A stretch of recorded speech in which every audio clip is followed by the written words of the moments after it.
Hello बच्चों, तो कैसे हैं बच्चों आप। तो स्वागत करते हैं बच्चों आपका लेक्चर नंबर 2 में। हम एसएचएम का लेक्चर नंबर 2 लेके आए हैं यहाँ पे आपके लिए।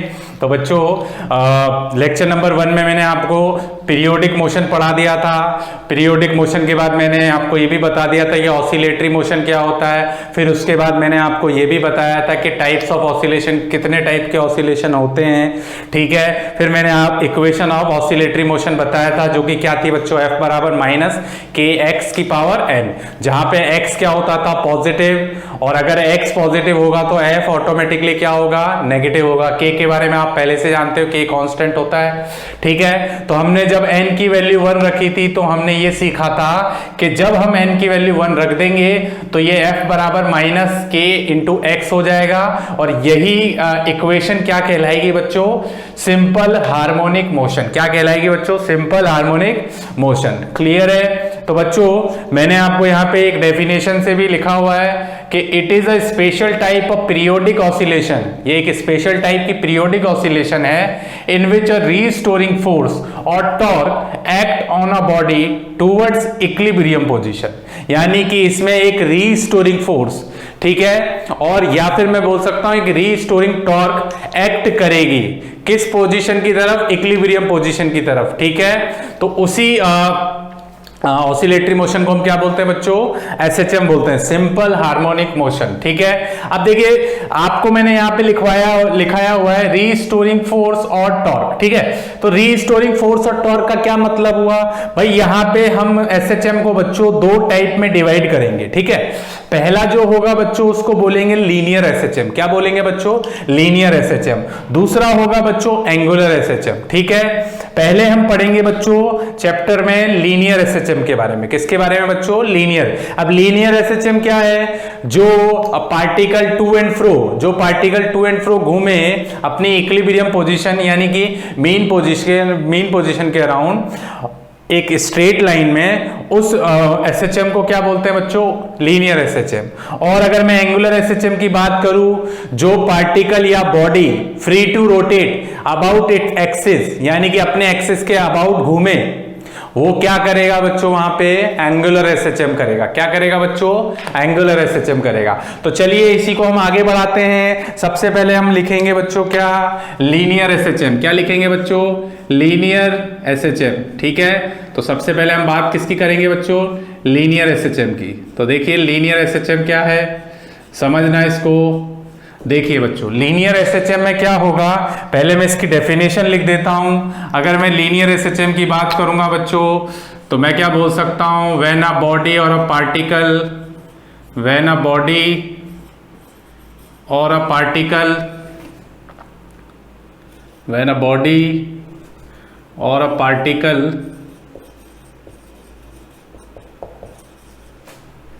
move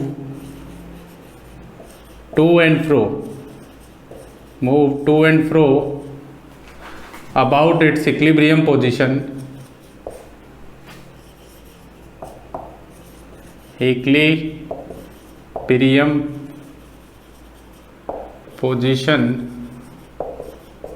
along straight line,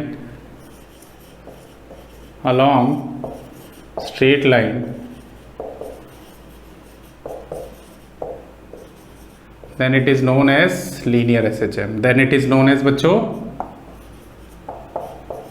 linear SHM। Short में लिख देता हूं मैं linear LSHM, ठीक है। L किसके लिए, लीनियर के लिए। तो देखिए बच्चों मैंने आपको डेफिनेशन लिखवा दी, अब इस चीज को आप समझें। अब देखिए बच्चों एक बात आप ध्यान रखें, जब भी स्टेबल इक्विलिब्रियम होगा वही स्टेबल इक्विलिब्रियम को हम क्या बोलेंगे बच्चों, उसी को क्या बोलेंगे बच्चों, हम एसएचएम बोलेंगे। जब भी पार्टिकल स्टेबल इक्विलिब्रियम करेगा उसी को क्या बोलेंगे बच्चों, एसएचएम करेंगे। अब सर ये बात मुझे समझ नहीं आई, तो बच्चों याद करो वर्क पावर एनर्जी में आपने इक्विलिब्रियम पढ़ा था, उसमें आपने 3 तरह के इक्विलिब्रियम पढ़े थे। एक पढ़ा था आपने स्टेबल इक्विलिब्रियम, एक पढ़ा था आपने अनस्टेबल इक्विलिब्रियम, और एक पढ़ा था आपने न्यूट्रल इक्विलिब्रियम। अगर आपको याद नहीं है तो बच्चों मैं याद करवा देता हूं। इस तरीके से बच्चों आपने सही बनाना थोड़ा सा,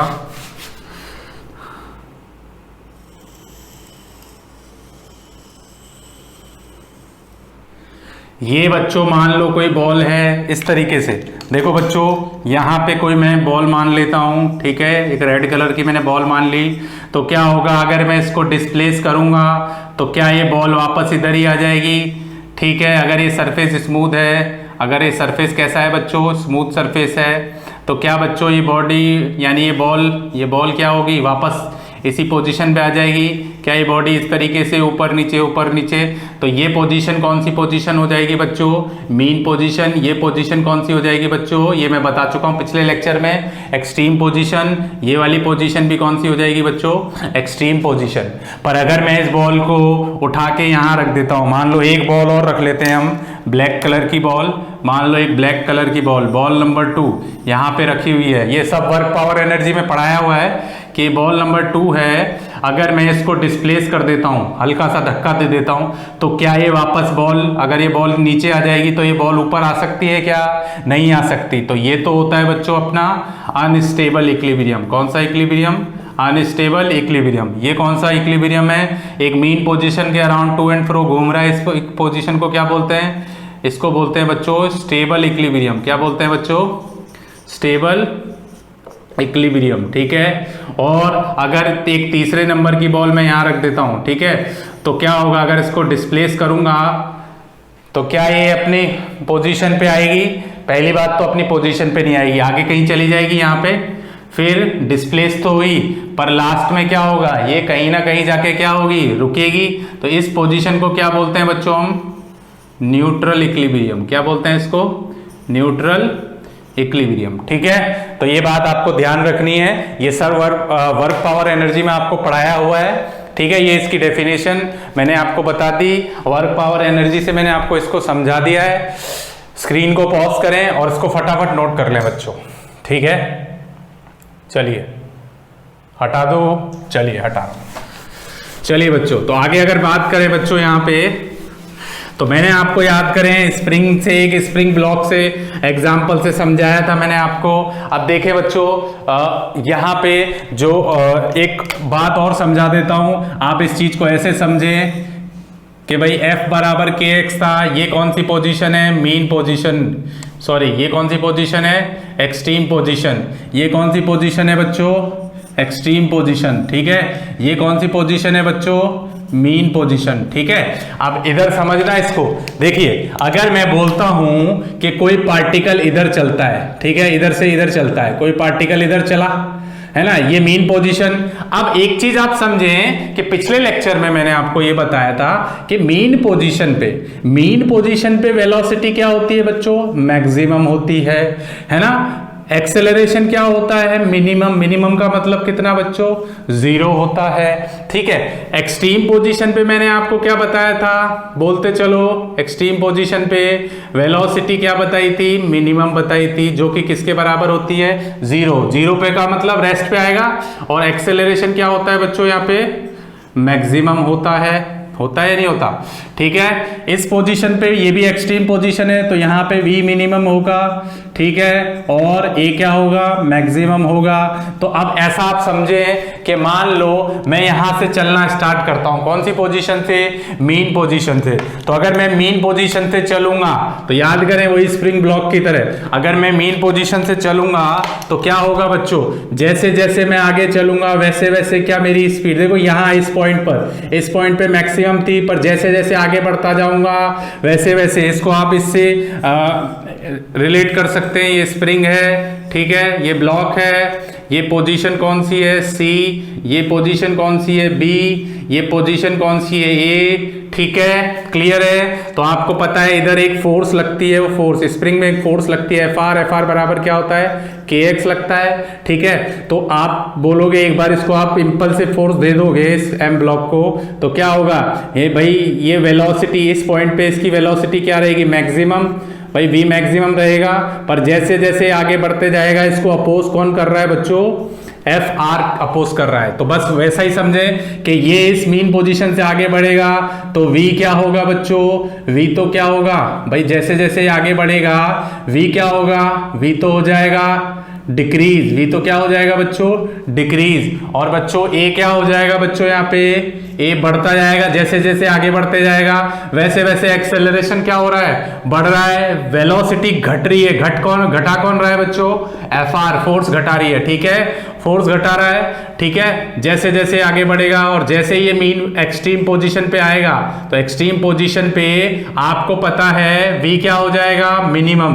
भाई यहां से मीन से मैक्सिमम था, धीरे धीरे धीरे धीरे आगे बढ़ा बढ़ा बढ़ा बढ़ा बढ़ा तो क्या होगा, धीरे धीरे इसकी स्पीड कम होती जाएगी। स्पीड कौन कम कर रहा है, फोर्स, यानी कि फोर्स क्या हो रही है, धीरे धीरे बढ़ती जा रही है। कौन सी फोर्स, स्प्रिंग वाली फोर्स समझ सकते हैं आप। तो फाइनली एक्सेलरेशन यहाँ पे तो हो जाएगा मैक्सिमम, और जैसे ही अब ये रुकेगा, भाई पेंडुलम से भी समझ सकते, अब ये यहाँ जाएगा, भाई ये ब्लॉक यहाँ जाएगा एक्सट्रीम पोजीशन पे, फिर रुक जाएगा क्योंकि फाइनल वेलोसिटी 0 हो गई। अब रुक के क्या है, वापस घूमते हुए इधर आएगा वापस मीन पोजीशन पे। तो क्या होगा बच्चों, अब वेलोसिटी इस पॉइंट पर तो v मिनिमम थी, इस पॉइंट पे क्या थी, v मिनिमम। अब धीरे धीरे स्पीड पकड़ने लगेगा, यहाँ से स्पीड पकड़ने लगा तो बच्चों होगा क्या, भाई यहाँ से स्पीड को इसने पकड़ा तो होगा क्या बच्चों, v बढ़ेगा या घटेगा, v बढ़ जाएगा। और धीरे धीरे इसका एक्सेलरेशन यानी कि जो रीस्टोरिंग फोर्स है वो क्या होगी बच्चों, कम होगी, डायरेक्टली प्रोपोर्शनल बोल सकते हैं हम। तो यहां से क्या बोलेंगे, हम क्या बोल सकते हैं बच्चों, a क्या हो जाएगा बच्चों, घट जाएगा, धीरे धीरे घटते घटते a एक्सेलरेशन कितना हो जाएगा बच्चों, 0 हो जाएगा, ठीक है। फिर वापस ये घूमेगा, फिर गया इधर, गया गया गया तो ये एक्सट्रीम पोजीशन पे पहुंच गया। अब देखो यहाँ पे पहुंचा तो मैं क्या बोल सकता हूँ, जैसे इसने मीन को क्रॉस किया तो अगेन मीन पर वेलोसिटी मैक्सिमम, तो जैसे ये क्रॉस करेगा तो क्या वेलोसिटी डिक्रीज होगी, एक्सेलरेशन बढ़ जाएगा, फिर ये एक्सट्रीम पर वेलोसिटी मिनिमम हो जाएगी और क्या होगा, फिर वापस मीन पोजीशन पे पहुंच जाएगा।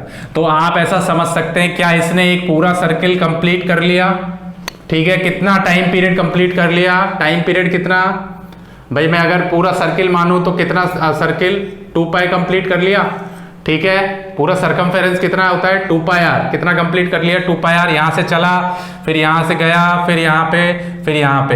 तो यहाँ पे इस वाले केस में एक्सट्रीम पे क्या होगा, वेलोसिटी मिनिमम 0 हो गई तो वेलोसिटी क्या हो जाएगी बच्चों, धीरे धीरे बढ़ेगी, एक्सेलरेशन क्या होगा, धीरे धीरे घटेगा। तो इस पॉइंट को आप याद रखें, एग्जाम्पल से मैंने आपको ये बात बिल्कुल क्लियरली समझा दी है, ठीक है। समझ आ रही है बच्चों बात। अब देखें दूसरी बात, ये याद रखें, इसको रफ कर रहा हूं मैं, देखिए दूसरी बात आप यहां से ये याद रखें बच्चों कि जो अपने पास इक्वेशन थी एसएचएम की, वो क्या थी भाई, अपने को लीनियर इक्वेशन बनानी है। तो मैं क्या लिख सकता हूं, चलिए पहले मैं लिख देता हूं f बराबर, यानी कि एफ आर बराबर क्या लिखते हैं हम, एफ आर बराबर माइनस का क्या आया था बच्चों, के एक्स, आर लिखने की जरूरत नहीं है, आपको पता ही है। बोलो f बराबर क्या होता है, एक तो आप चाहे तो इसको ऐसे लिख सकते हो बच्चों, या फिर f बराबर क्या होता है बच्चों, ma, ठीक है। तो बच्चों यहां से क्या लिख सकते हो, माइनस का क्या हो जाएगा, के एक्स। तो बच्चों ये कितना हो जाएगा, a बराबर कितना बच्चों, माइनस का k बाय एम इंटू कितना हो जाएगा बच्चों, x, ठीक है बच्चों।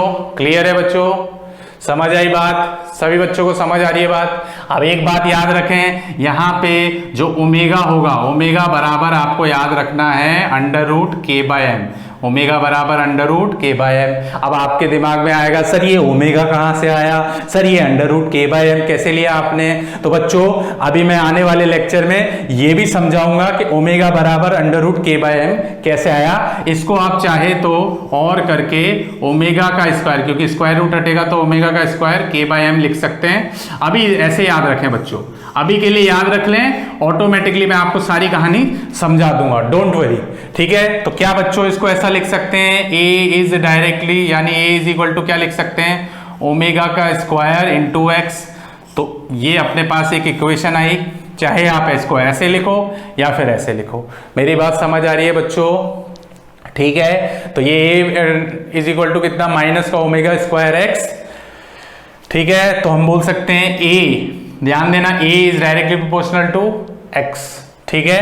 क्लियर, चलिए तो ये बात आपको समझ आ गई, ठीक। क्लियर है बच्चों? तो ये बात हमने कर ली किसकी बच्चों?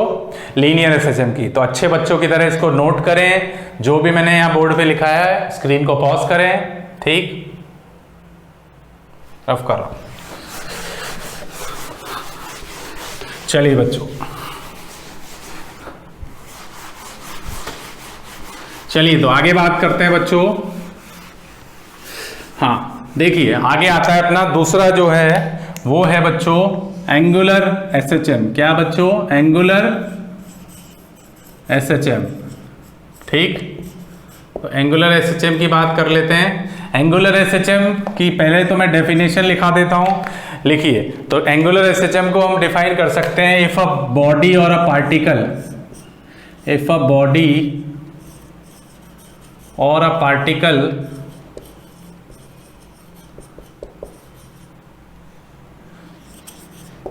is free to rotate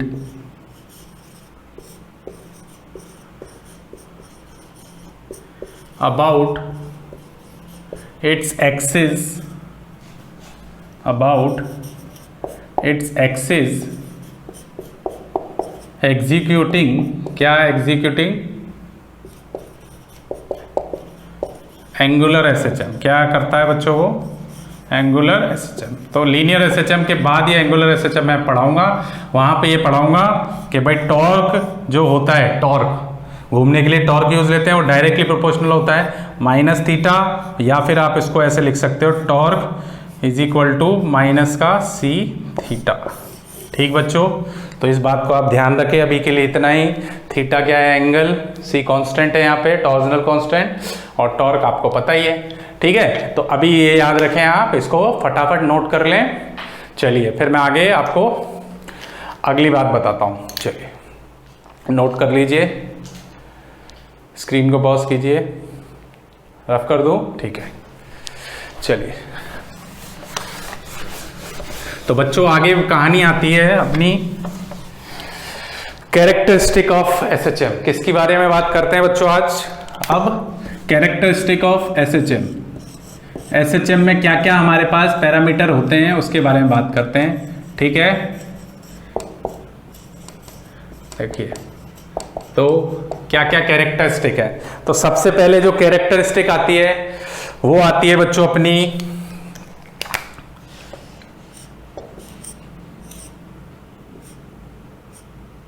displacement of particle. क्या आता है बच्चों? डिस्प्लेसमेंट ऑफ, एक minute,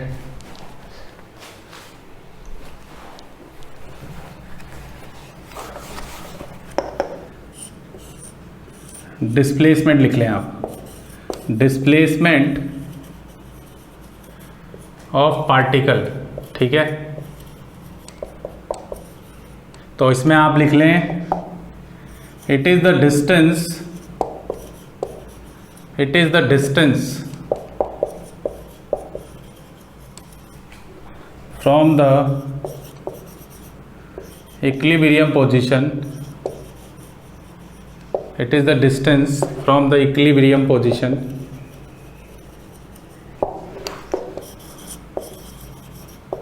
it is the distance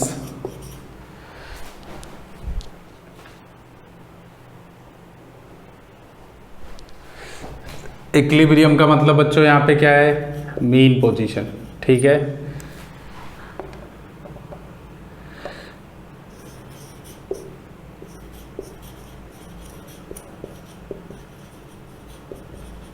ठीक है? It is the distance from the equilibrium position at that instant, ठीक है? एट दैट इंस्टेंट को काट दें आप, इतना ही याद रखें। It is the distance from the equilibrium position, यानी कि मीन पोजीशन। इसको हम लिखते कैसे हैं? अब ये बिल्कुल बच्चों आपके लिए नया होगा, याद रखें। बाकी आगे मैं पूरा प्रूफ कराऊंगा आपको। अभी याद रखें, x बराबर जो होता है बच्चों वो होता है a, x बराबर होता है a sine omega T plus five, A sine omega T plus five, ठीक है? तो ये याद रखना है आपको इक्वेशन। यहाँ पे ए क्या होगा? ए को बोलते हैं हम बच्चों एम्पलीट्यूड। ये बिल्कुल नई चीज़ है आपके लिए। अभी सारी चीज़ें मैं आपको डिफाइन करता हूँ। इसको बोलते हैं एम्पलीट्यूड, ओमेगा टी को, ठीक है, इसको बोलते हैं हम फाइव को फेस कांस्टेंट। क्या बोलते हैं? सब नया है बच्चों, घबराने की बिल्कुल जरूरत नहीं है आपको, सब बताऊंगा मैं आपको धीरे धीरे, ठीक है। और ओमेगा टी प्लस फाई को बोलते हैं बच्चों हम फेस, क्या बोलते हैं इसको, फेस बोलते हैं, ठीक है। तो ये याद रखें, ठीक। अब दूसरी जो डेफिनेशन आती है बच्चों वो आती है एम्पलीट्यूड। क्या आता है बच्चों, एम्पलीट्यूड, ठीक है। तो एम्पलीट्यूड को हम डिनोट करते हैं बच्चों ए से डिनोट करते हैं, अभी डायग्राम से भी समझाऊंगा बच्चों। इसको आप लिख सकते हैं it is the maximum displacement of particle, it is the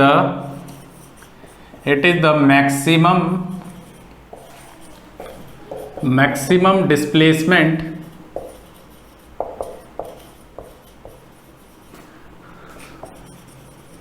of particle, ठीक है, मैक्सिमम डिस्प्लेसमेंट ऑफ पार्टिकल, ठीक है।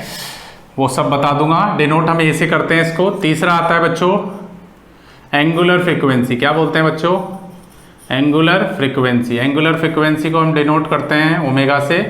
याद करो, आपने सर्कुलर मोशन में एंगुलर वेलोसिटी पढ़ा होगा, बिल्कुल वैसा ही फॉर्मूला है। ओमेगा बराबर होता है बच्चों 2π/t, ठीक है। ओमेगा बराबर क्या होता है 2π/t, और इसको आप लिख सकते हो 2π/f, ठीक है। f क्या है बच्चों, फ्रीक्वेंसी, ठीक है, क्या है, फ्रीक्वेंसी। ओमेगा को बोलते हैं एंगुलर फ्रीक्वेंसी और f को बोलते हैं फ्रीक्वेंसी, ठीक है।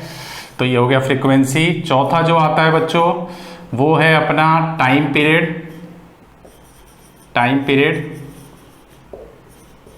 ठीक। टाइम पीरियड क्या है बच्चों,